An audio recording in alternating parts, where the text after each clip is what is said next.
Algo ocurrió en las llanuras de Colorado, algo que nadie ha podido explicar, un hallazgo perturbador, con un silencio absoluto, un cuerpo sin plasma, sin heridas visibles, como si hubiera sido tocado por algo que no pertenece a este mundo. Esto no es una leyenda urbana, es un caso real, y todo comenzó con la desaparición de una yegua con el nombre de Snippy.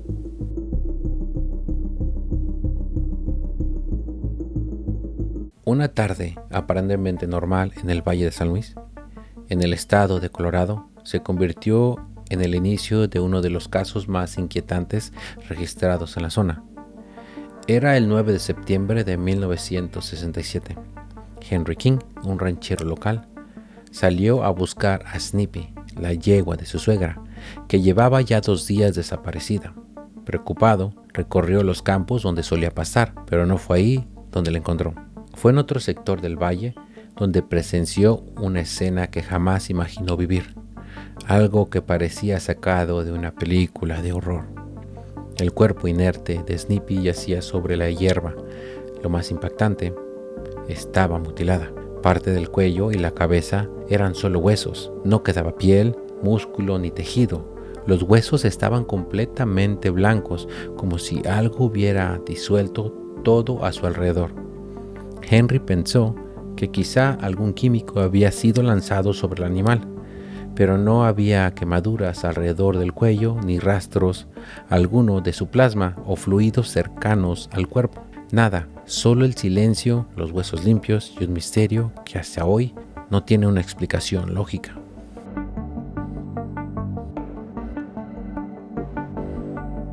Al regresar, Henry fue directo a contarle a su suegra lo que había encontrado. La escena lo había dejado paralizado y su relato no parecía sacado de este mundo. Dijo que no encontró huellas de depredadores, ni marcas de neumáticos, ni señales de que alguien hubiera estado ahí antes que él. Lo único que notó fueron 6 hendiduras profundas en la hierba. Formaban un círculo perfecto alrededor del cuerpo. Por su tamaño y profundidad, Henry estaba convencido, lo que sea que hubiera estado ahí, era grande y pesado. Neely Lewins, la dueña de Snippy, no tardó en sacar su propia conclusión, que cambiaría la historia para siempre, diciendo que esto había sido obra de los ovnis.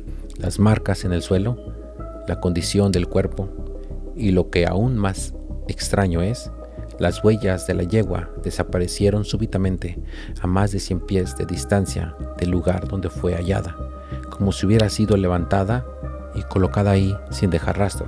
Henry también notó que los huesos del cráneo estaban increíblemente blancos, como si hubieran sido blanqueados o pulidos por una sustancia desconocida. Al día siguiente, Neely pidió que la llevaran al sitio. Quería verlo con sus propios ojos, y lo que encontraron solo añadió más misterio al fenómeno. Además de la ausencia del cerebro y el corazón, notaron que un arbusto cercano estaba completamente aplastado, como si algo enorme hubiera descendido sobre él. Y el aire olía algo extraño, algo dulzoso, como incienso quemado. Neely, en un impulso, tomó parte de la crin del caballo, pero al sostenerlo comenzó a quemarle la mano. Más tarde, un reportero indicaría que en sus botas se encontraron rastros de radiación. Entonces Neely Lewins contactó al servicio forestal y fue en ese momento cuando la historia dejó de ser un secreto local y el mundo entero supo lo que le había ocurrido a Snippy.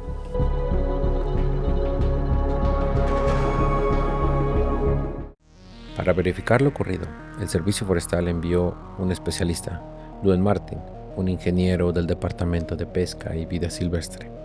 Martin llegó al lugar equipado con un medidor Geiser de defensa civil y otros instrumentos. Su objetivo era claro: investigar si lo que había sucedido con Snippy tenía una explicación racional o no. En su informe, Martin detalló hallazgos que solo alimentaron el misterio. Encontró huellas circulares alrededor del cadáver y 6 orificios en el suelo, de entre 10 a 15 centímetros de diámetro, perfectamente alineados uno tras del otro en una formación recta. Las hierbas cercanas al cuerpo estaban secas, marchitas, como si hubieran sido quemadas pero desde adentro, o afectadas por algo que no era natural. También confirmó que la piel y la carne del cráneo habían sido removidos de forma limpia, dejando los huesos expuestos sin signos de desgarre. No había rastros de depredadores ni huellas de animales, nada, solo un fuerte olor químico en el aire.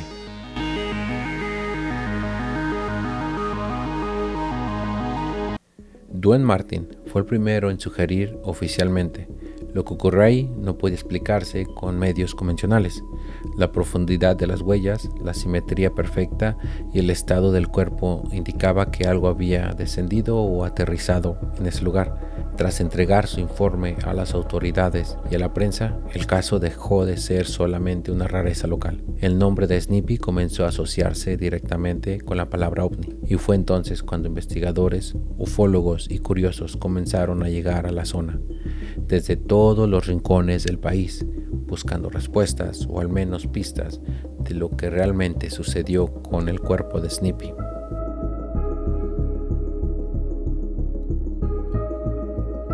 El veterinario local examinó los restos del animal y ofreció su propio punto de vista. Lo que vio no coincidía con ningún ataque animal conocido en la región. Describió que los cortes en el cuerpo no eran propios de un depredador. Tampoco había plasma ni rastros en el cuerpo ni en el suelo cercano donde se encontró, y eso, según su explicación, no era algo normal. En un ataque típico debería haberse encontrado signos claros de marcas de dientes y rasgado y plasma, algo que no se encontró en este acontecimiento. Lo que más le llamó la atención fueron los huesos del cráneo, que estaban completamente blancos, un estado que en condiciones naturales solo ocurre tras días de exposición al sol o por la acción prolongada de carroñeros. Pero Snippy simplemente había desaparecido apenas unos cuantos días, y ningún carroñero deja de devorar solo la cabeza y dejando todo el resto del cuerpo. Tampoco se encontraron marcas de extracción en el pecho, a pesar de que faltaba el corazón y los pulmones. Y lo más extraño, no había señales de una intervención quirúrgica humana, como si alguien hubiera practicado una necropsis. Era como si el corazón simplemente hubiera desaparecido junto con los pulmones. Mientras más expertos se acercaban al caso, más preguntas aparecían alrededor de la mutilación de Snippy.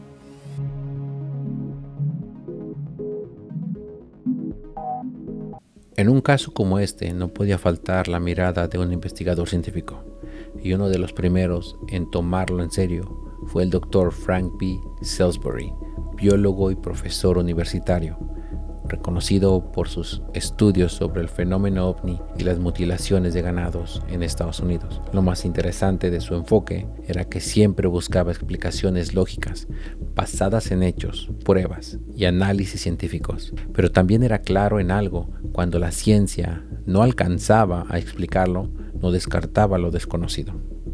Salisbury entrevistó testigos, revisó los reportes veterinarios, analizó fotografías del hallazgo y recorrió la zona. Su análisis de los cortes fueron precisos, eran limpios, profundos y perfectamente localizados en el cuello y la cabeza. Ese patrón no correspondía con el comportamiento de un carroñero ni de depredadores conocidos en la región, y la ausencia total de su plasma, ni en el cuerpo ni en el terreno, solo aumentaban el misterio en el fenómeno. Aunque no estuvo presente en el momento del hallazgo, los testimonios y la evidencia gráfica le resultaban familiares. Había investigado otros casos similares y muchos de ellos compartían una misma secuencia. Antes del incidente, varios testigos reportaban haber visto luces extrañas o objetos sobre la zona.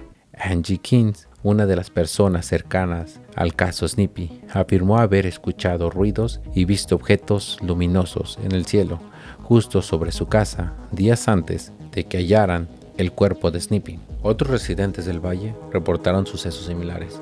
Incluso en otros estados las mutilaciones seguían el mismo patrón y estaban acompañadas de los mismos relatos: luces en el cielo, zumbidos y interferencias.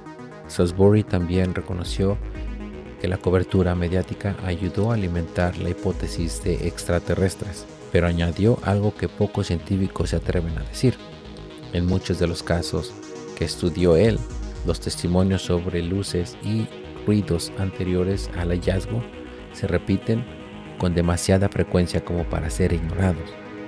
En su conclusión, no descartó ninguna posibilidad. Mencionó hipótesis que iban desde rayos, fenómenos atmosféricos desconocidos, hasta causas humanas o biológicas aún no comprendidas. Pero lo más importante fue su advertencia: no ridiculicen el fenómeno ni a quienes lo vivieron.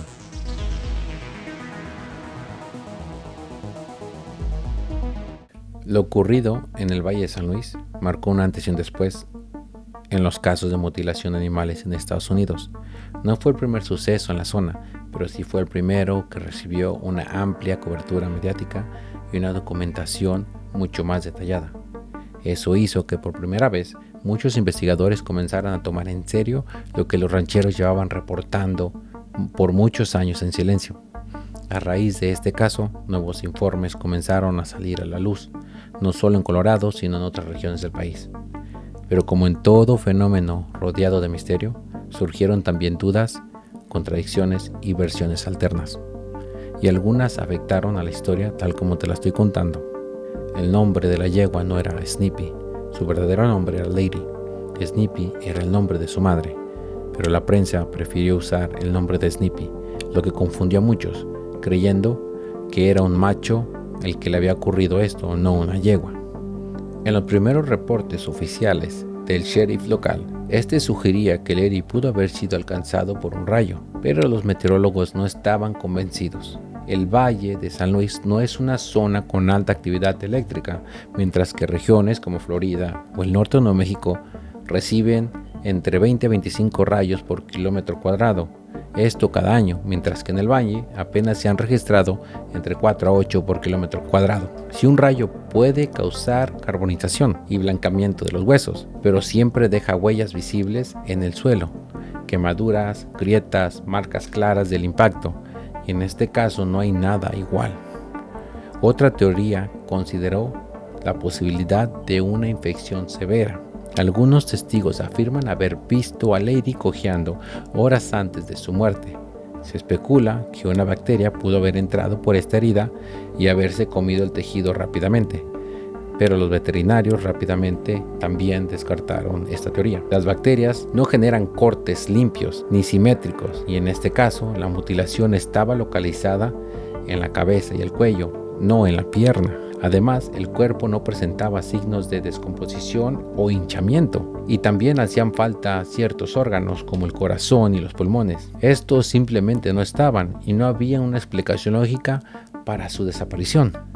Lo único que sí parecía repetirse como un patrón difícil de ignorar eran los testimonios sobre luces y zumbidos en el cielo. Una gran cantidad de personas aseguran haber visto objetos luminosos volando sobre el valle, pero uno de los testimonios más impactantes vino de una fuente inesperada.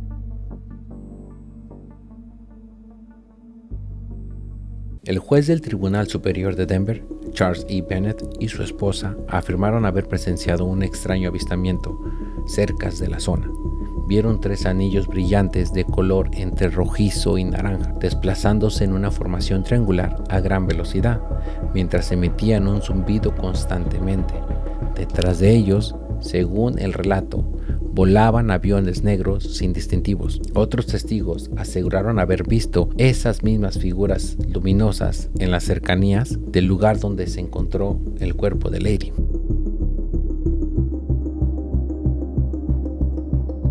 Han pasado más de 50 años desde aquella tarde silenciosa, cuando el cuerpo de Lady apareció en las praderas del Valle de San Luis. Y sin embargo, lo que sucedió allí sigue desafiando toda lógica. No hubo plasma, no hubo huellas, solo huesos blancos y un silencio demasiado perfecto, demasiado antinatural.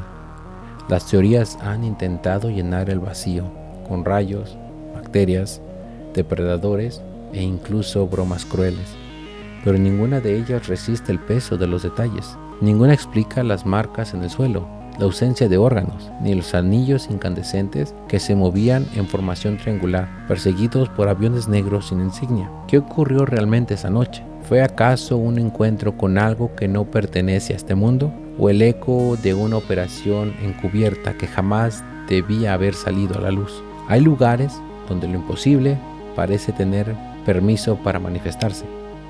Hay momentos en los que la realidad se agrieta. El Valle de San Luis es uno de esos lugares y el caso de Lady es una de esas grietas. Porque a veces lo que no podemos entender no es que tengan falta de pruebas, es que simplemente no estamos listos para encontrar la verdad. Si llegaste hasta el final de este video, quiero darte las gracias, ya que eres una parte muy importante de este canal. Tu like, tu vista, cuenta mucho. Y si lo compartes, mucho más. La verdad no tengo palabras para agradecer a todos aquellos que miran este video, y si les interesa este tipo de historias, no olviden de compartir y suscribirse al canal para crecer todos juntos en este camino, ya